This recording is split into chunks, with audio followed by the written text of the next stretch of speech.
Hey there guys, Artistic Nick here, thanks for the click. In today's request video drawing, I'm going to be drawing Naruto. This was a request that was sent in over on the YouTube channel earlier this week by Hassan Mohammed. Hassan asked me to draw Naruto or Vegeta, so I thought I'd give Naruto a go. I haven't drawn Naruto before, so this is my first go. I hope you enjoy this video, and I'd love to see your version of Naruto. You can send me your pictures either on my social media, or you can get hold of me on my website, which is howtodraw.com. If you want to get hold of me on the social media, you can get hold of me via the links all down below in the descriptions. And I'd love to hook up with you on there, share some ideas and just see how you guys are all getting along with your artwork.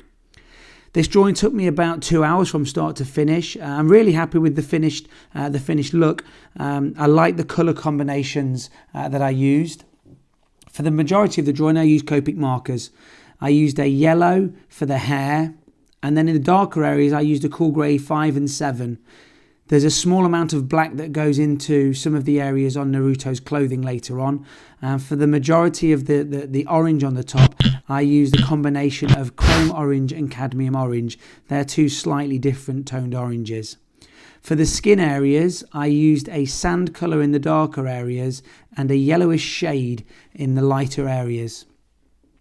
I added a comic panel background for this because I thought it would look fantastic with Naruto looking like he's jumping from the page. And I think I captured this. Stick around till the end just so that you see the final picture where he does look like he's jumping off of the page.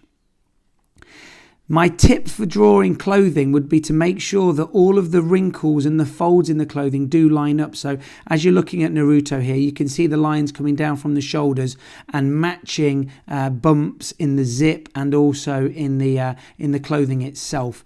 This just gives a slightly more realistic look, and it just makes it easier to find certain areas that are folded and creased and the darker areas.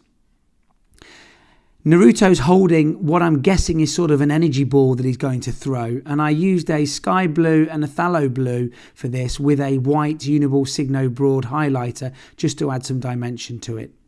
I'm adding the comic panel background in now, and we're almost ending near the end of the video.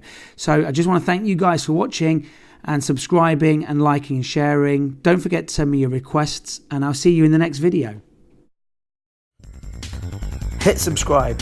Smack the notifications button, follow me on Facebook, Instagram and Twitter.